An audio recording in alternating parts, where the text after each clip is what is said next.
Good day, everyone.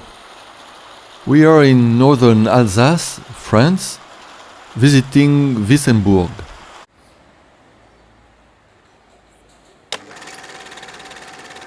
Prior to seeing the main sites, let's have a look at the rather eventful history of Wissembourg. The town of Wissembourg was originally founded as an abbey around 660. It became the most important abbey in the region over the following centuries. The town developed around the abbey. In 1179, the German Emperor Frederick Barbarossa mentions the existence of this stronghold, which is designated Oppidum. The town grew rapidly in the Middle Ages and was surrounded by a defensive stone wall. This is the origin of its name, Wissembourg, or White Town, then Wissembourg. At the end of the 15th century and early 16th, the people of Wissembourg suffered from looting and sacking due to wars and brigands.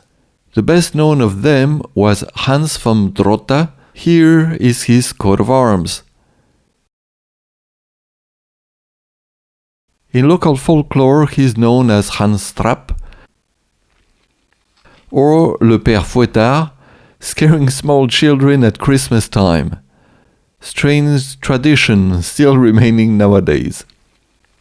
The town suffered greatly during the 30 Years' War and lost most of its population. The Treaties of Westphalia, signed in 1648, put an end to the conflict, and Wissembourg became under French sovereignty, away from Lutheranism and the Holy Roman Empire.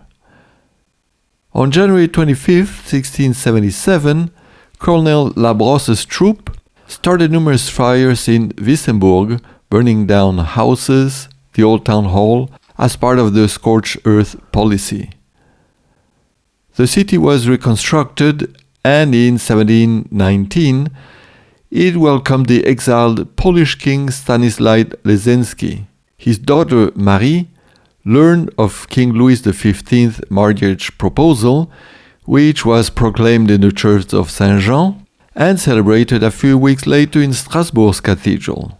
During the French-German Battle of 1870-71, France was defeated and the city was claimed back by Germany till 1918, when it went back to France at the end of the First World War. Overall, between battles, conflicts, wars, Wissembourg went through a series of very difficult times. Destruction, and at the cost of human lives.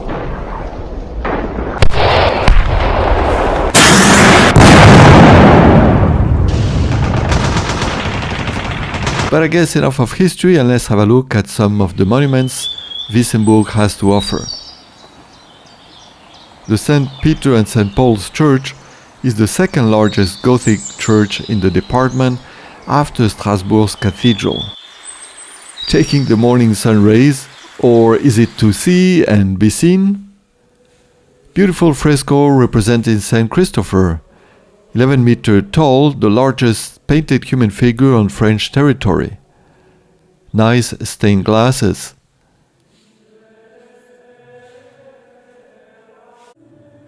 The old pipe organ from the 18th century, the Dubois organ,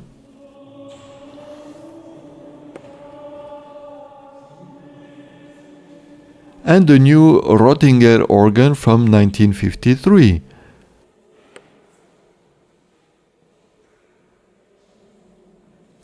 More frescoes being restored.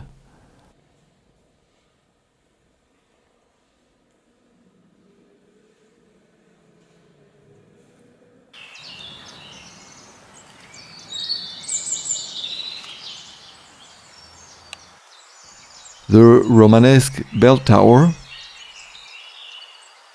St. John's Church, a Protestant church with its pipe organ, so-called Thomas organ, in a North German Baroque tradition.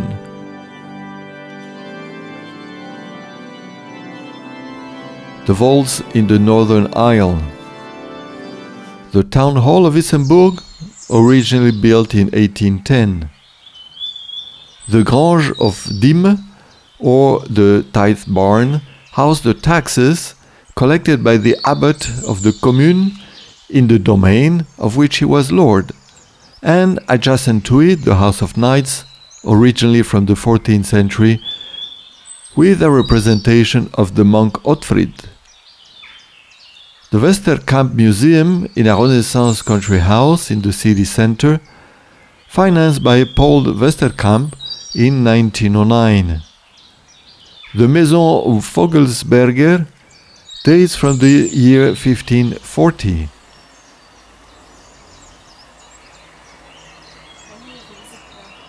Maison de L'Ami Fritz. It is particular because this is where the movie L'Ami Fritz was shot in 1933.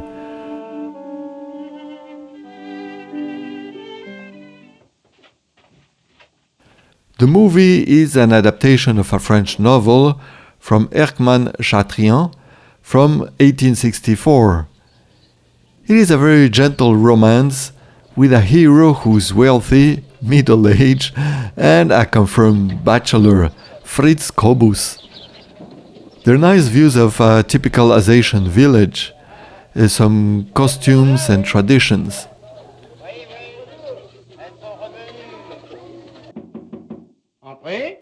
I find this scene particularly interesting, the look on Fritz's face when he meets Suzel. Monsieur Kobus, j'arrive de la ferme pour vous apporter un petit panier de cerises. I have included the link in the description below. You can watch the whole movie if you wish, the whole hour and 20 minutes of it. Then the real macho style, attitude, sitting down eating grapes, being fed by his new lady friend.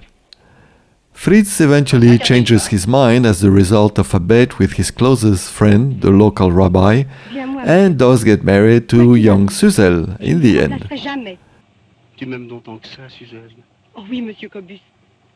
Here is when he says, "Please call me Fritz." Feels so outdated. What our parents and grandparents used to watch.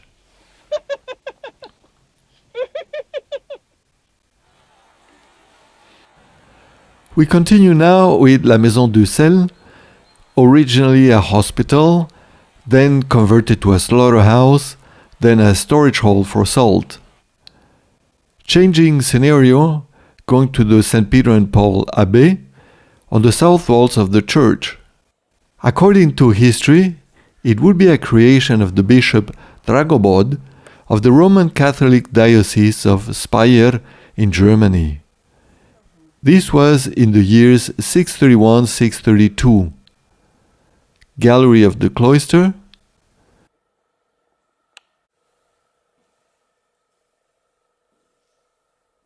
Funeral slabs of the Benedictine abbots, 14th and 15th century.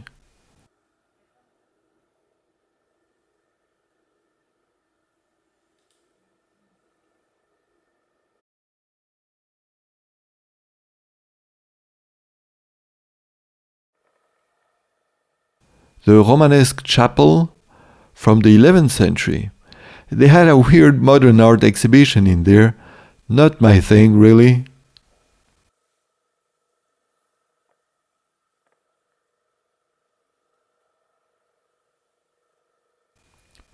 That was it for Wissembourg. I hope you enjoyed this part of history and sites we visited. Well worth going back there one of these days. Bye for now and thank you for watching. Cheers!